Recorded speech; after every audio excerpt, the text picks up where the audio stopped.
میں یہ دیکھیں بے شمار اس میں یہ آتھر ہیں اور اس میں نایاب کتابیں جو کہیں سے ملنے والی نہیں ہیں. اس ویب سائٹ کے علاوہ یہ کتابیں کہیں سے نہیں ملتی اور یہ کام کرنا چاہیے. آرگنائزیشنز کو یہ کام کرنا چاہیے اور یہ آرگنائزیشن ریختہ.org ایک آرگنائزیشن ہے جو یہ کام کر رہی ہے اور سارے کام بھی نہیں کر سکتے. ہر کوئی اپنا اپنا کام کرے, اچھا ہے وہ کام کر رہے ہیں. بہرحال انہوں نے یعنی ہزاروں کے حساب سے کتابیں لائبریریوں سے سکین کر کے یہاں چڑھائی ہوئی ہیں. جیسے میں کوئی اس میں سے اگر ایک کتاب کھولوں, یہ مثال کے طور پر تاریخ اور اس میں مجھے زیادہ مذہبی کتابوں سے ہوتا ہے. اس میں ناول بھی ہیں, رسالے دوسرے بھی ہیں دنیا کے بھی, مجھے ان سے اتنا نہیں ہوتا. مجھے زیادہ مذہبی کتابوں سے یا تاریخ یا اس طرح کی جو چیزیں ہیں یہ دیکھیں نا یہ. لیکن اس میں ایک مسئلہ یہ ہے کہ اس میں کوئی ڈاؤن لوڈ کی آپشن آپ کو نظر نہیں آئے گی. بعض لوگوں نے ویب سائٹیں بنائی ہوئی ہیں ڈاؤن لوڈ کرنے کے لیے, لیکن وہ زیادہ تر فراڈ ہیں. انڈیا کے لوگوں کو کوئی بیماری ہے کہ بہت زیادہ فراڈ کرتے ہیں یہ, کہ وہ ان کی ویب سائٹ کھولیں تو ساری ویب سائٹ 2 نمبر ایڈوں سے بھر جائے گی. آپ کے کمپیوٹر میں وائرس آ گیا ہے, اس یوں یہ کلک کر لو, اس کو ڈاؤن لوڈ کر لو. وہ کوئی نہ کوئی بوٹ آپ کے کمپیوٹر میں داخل کرنے کی کوشش کریں گے تاکہ پھر آپ کا ڈاٹا چوری کریں یا اس طرح. یہ پتہ نہیں کیوں بیماری ہے یہ. ویسے انڈونیشیا, بنگلہ دیش, یہ روس, انڈیا, چائنا وغیرہ یہ سب, لیکن بہت زیادہ میں نے انڈیا کا دیکھا ہے. ہندوستان والے ویسے بھی ٹیکنالوجی میں بڑے آگے ہیں, لیکن اس طرح کے کام پتہ نہیں کیوں یہ کرتے ہیں. تو بہرحال یہ ایک اس کا میں نے وہ بنایا ہوا تھا, وہ میں نے بتایا ہے کہ وہ میں نے شیئر بھی کیا تھا. وہ سافٹ ویئر جو اگر آپ کمپیوٹر میں انسٹال کریں تو یہ جو اوپر لنک ہے یہ اس میں دیں تو وہ آپ کو پوری کی پوری کتاب ڈاؤن لوڈ کر لیتا ہے بغیر اس لوگو کے. اگر آپ اس میں دیکھیں تو اس کے اندر ایک لوگو آ رہا ہے یہ ریختہ کا, وہ اس بورڈ کے ذریعے اگر آپ ڈاؤن لوڈ کریں تو یہ لوگو بھی نہیں اس کے اوپر آتا. یعنی آپ بکس جو ہیں اس کو پوری کی پوری بک PDF کی ڈاؤن لوڈ کر, اور یہ ساری کی ساری ایسی بکس ہیں جس پر کوئی کاپی رائٹ نہیں ہے. یہ انہوں نے اس میں ڈالی ہوئی ہیں, اس کا کوئی کاپی رائٹ نہیں ہے, تو اس کو آپ ڈاؤن لوڈ کر سکتے ہیں. کہیں لکھا نہیں ہوا کہ اس کا کاپی رائٹ کس کے پاس ہے کس کے پاس نہیں ہے. یہ کاپی رائٹ لا ہے, میں 100% اس کو تو نہیں جانتا, لیکن مجھے یہ پتا ہے کہ ایک رائٹر 70 سال ہو گئے ہوں اسے مرے اور کوئی اس کا آگے کاپی رائٹ چلانے والا نہ ہو تو وہ کاپی رائٹ فری ہو جاتی ہے. اس کو کچھ کہتے بھی ہیں, آرکائیو.org پر بھی ایسے بے شمار کتابیں پڑھی ہیں لاکھوں کے حساب سے. لیکن اس کا بھی اگر آپ یوز کرنا چاہتے ہیں خود اپنے پرائیویٹلی, اس کو آگے مطلب کہ جس طرح انہوں نے ایک ویب سائٹ بنائی ہے ایسے ویب سائٹ بنانے کی کوشش نہ کریں. وہ ان کو کریڈٹ دیں کہ وہ اتنی محنت کر رہے ہیں, لیکن اگر آپ اپنی ریسرچ کے لیے اس کو کرنا چاہتے ہیں تو وہ ایک گروپ میں نے شیئر بھی کی ہوئی ہیں. اس میں وہ سافٹ ویئر بھی کیا ہوا ہے, وہ فی الحال صرف ونڈوز پر ہی چلتا ہے, موبائل وغیرہ کے لیے نہیں میں نے بنایا. آج میں اس کو بنا رہا تھا ایک API کے طور پہ کہ جس کے ذریعے آپ اپنے موبائل سے یا ویب سائٹ سے بھی اگر آپ یہ لنک دیں تو آپ کو وہ کتاب ڈاؤن لوڈ کر دے گا. تو میں یہی بتا رہا تھا کہ میں ہر وقت اگر میں یہاں لائیو نہیں بیٹھا ہوتا تو میں ہر وقت کچھ نہ کچھ بنا رہا ہوتا ہوں ایسے ہی, کہ کتاب کیسے ڈاؤن لوڈ کرنی ہے, اس کی لائبریری کیسے بنانی ہے, اور کتابیں کیسے کرنی ہیں, یا کتاب پڑھ رہا ہوتا ہوں. پچھلے دنوں میں نے کچھ کتابیں پڑھی ہیں جب وقت ملتا ہے. مثلا ایک کتاب ہے اس کا نام ہے فتوحات شام, اسلام کی سب سے پرانی کتاب ہے وہ فتوحات شام واقدی کی سے منسوب ہے. ویسے زیادہ تر جو کتابیں ہیں نا اس کا کوئی پتہ نہیں ہے کہ وہ اصل ٹیکسٹ کس نے لکھا, کیا ہمارے پاس جو آج موجود ہے وہ اصل ٹیکسٹ ہے یا نہیں ہے. لیکن مشہور ہے کہ وہ واقدی کی کتاب ہے. واقدی جو ہے وہ سب سے پہلا مورخ ہے. واقدی کا شاگرد تھا ابن سعد, اس نے کتاب لکھی ہے طبقات ابن سعد. وہ واقدی کی ہی باتیں ہیں جو اس نے اس کے ریفرنس سے لکھی ہوئی ہیں, اور وہ بڑی مشہور کتاب ہے. تبری جو ہے اتنا مشہور ہے لیکن یہ تو 200-300 سال بعد آیا ہے, وہ پہلی صدی کا ہے واقدی. اس سے ایک منسوب کتاب ہے فتوحات شام, اردو میں اس کا ترجمہ ہوا ہے, بڑی زبردست ہے. لیکن وہ ایک 100% ایک کہانی شریف ہے. یعنی آپ اس کو پڑھیں بڑا مزہ آتا ہے, جیسے عمران سیریز وغیرہ یا داستان ایمان فروشوں کی نظیم شازی کے ناول, یا جو اس طرح کا پڑھنے کا شوق کسی کو تھا کسی زمانے میں, اگر کسی نے وہ پڑھا ہوا ہے تو آپ اس کو پڑھیں گے تو آپ کو لگے گا کہ بسم اللہ بہت پیارا ناول یہ اس نے لکھا ہوا ہے. کوئی اس کا ریفرنس نہیں اس نے دیا کہاں سے اس نے یہ کہانی شریف لی ہے, اور وہ اس جنگ کے اندر کہاں موجود تھا جو یہ سارے کام ہو رہے تھے, اور ایک ایک چھوٹی چھوٹی تفصیل اس کو پتہ ہے. تو یہ آخری پٹھان, کیا آخری چٹان, ہاں بہت سی ہیں اس کی. تو میں یہ عرض کر رہا ہوں کہ وہ میں پڑھ رہا تھا تو اس میں سے مجھے حیرانگی ہوئی کہ خلیفۃ المسیح نے بھی اس میں سے ایک واقعہ جو ہے وہ کسی عورت کا جس کے بھائی کو قید کر لیا جاتا ہے تو وہ اندر جاتی ہے اور وہ وہاں سے فٹافٹ 10-15 بندے قتل کر کے واپس آ جاتی ہے. بعد میں پتہ چلتا ہے یہ تو لڑکی ہے. تو وہ حضرت کوئی تھی, پتہ نہیں خولا کہ کیا نام تھا ان کا. تو بہرحال وہ ایک سٹوری شریف ہے, تو آپ پڑھیں اس کو, انجوائے کریں. لیکن اس میں نے پڑھی تھی حضرت خالد بن ولید کی وجہ سے. مجھے جیل میں سے توجہ ہوئی تھی یہ تاریخ پڑھنے کی طرف کہ وہ بڑے حوالے دیتا تھا ان کے خلاف کہ وہ جی تاریخ تبری میں یوں لکھا ہے، اور وہ پھر جب تبری پڑھی ہے پھر لوگوں کو پتہ چلا ہے بھئی تبری میں کیا کیا لکھا ہے. وہ کہتا ہے کہ بخاری پڑھو لیکن ساری پڑھو، تو اسی طرح تبری پڑھو تو اس کی 11 جلدیں پڑھو، تمہارے 14 طبق نہ روشن ہو گئے تو مجھے پکڑ لینا. تو وہ تبری جو ہے اس سے بھی پرانا ہے واقدی. تبری بھی واقدی کے حوالے سے باتیں لکھتا ہے. تو بہرحال اس واقدی کا میں نے کہا اچھا پرانی سے پرانی کتاب پڑھو. تو وہ جب میں نے پڑھی تو اس میں حضرت خالد بن ولید کے واقعات لکھے تھے. زبردست شخصیت تھی خالد بن ولید کی. یہی تاریخیں ہمارے پاس، اور تو ہمارے پاس کوئی سورس نہیں ہے. تو وہ زبردست قسم کے انسان تھے، جنرل تھے، اور ایز اے انسان بھی اتنے زبردست تھے کہ حضرت عمر نے جب یہ حکم دیا ہے نا کہ تمہیں معزول کیا جاتا ہے، تم عبیدہ بن جراح رضی اللہ تعالیٰ عنہ کے تحت کام کرو گے، چوں چرا نہیں انہوں نے کی.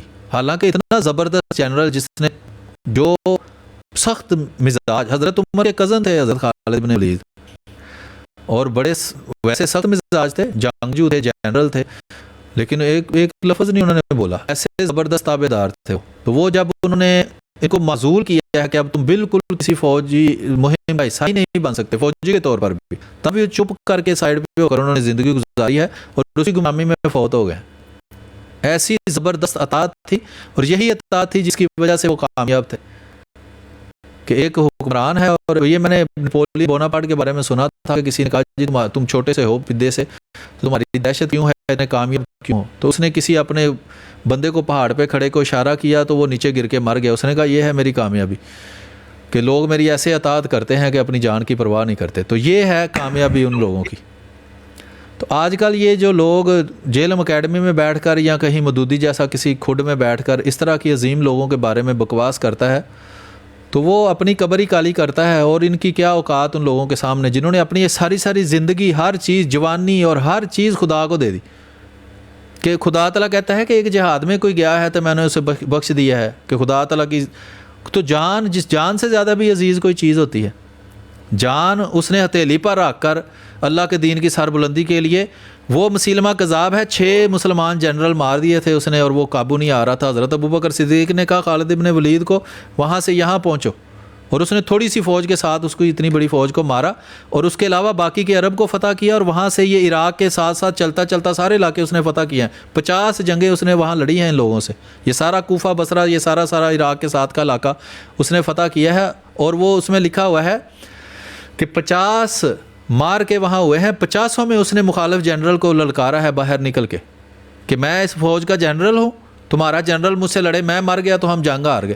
وہ 50 کو اس نے مارا ہے. اور وہاں سے حضرت عمر کا حکم، حضرت ابوبکر کا حکم آیا ہے کہ عبیدہ بن جراح بیٹھا ہوا ہے، مہینہ ہو گیا وہاں جا کر، اس سے فتح نہیں ہو رہا، تم جاؤ وہاں اس کی مدد کرو. اور یہ صحرا سے گزر کے گئے ہیں، بڑے زبردست جان لیوا طریقے سے وہاں پہنچے ہیں، اور یہ گئے ہیں تو وہ شام فتح ہو گیا. پورا شام ان کے ہاتھ پر فتح ہوا ہے. یہ دمشق جو ہے شہر ان کے ہاتھ پر فتح ہوا ہے. وہاں کئی لاکھ کی فوج تھی، وہاں ان کو انہوں نے شکست دی ہے. وہ ساری جو بھی ہے، جس طرح آپ مجھے تاریخ کے ڈرامے دیکھنے کا بھی بڑا شوق ہے. یہ ترکوں کے ڈرامے میں نے سارے دیکھے ہوئے ہیں، ارطغرل اور پتہ نہیں کون سے جو بھی. ابھی عثمان ڈرامہ ابھی بھی لائیو چل رہا ہے، تو وہ بڑا مزہ آتا ہے ان کو دیکھ کر. تاریخ پوری وہ دکھاتے ہیں کیسے جنگیں ہوتی ہیں، کیسے انہوں نے 600-700 سال حکومت کی ہے عثمانیوں نے. تو اسی طرح وہ جب وہ پڑھیں وہ کتاب تو ایسا ہی لگتا ہے جیسے وہ نظر کے سامنے سارا کچھ پھر رہا ہے. وہ گھوڑوں پہ جا رہے ہیں اور وہ صحراؤں میں پھر رہے ہیں راتیں.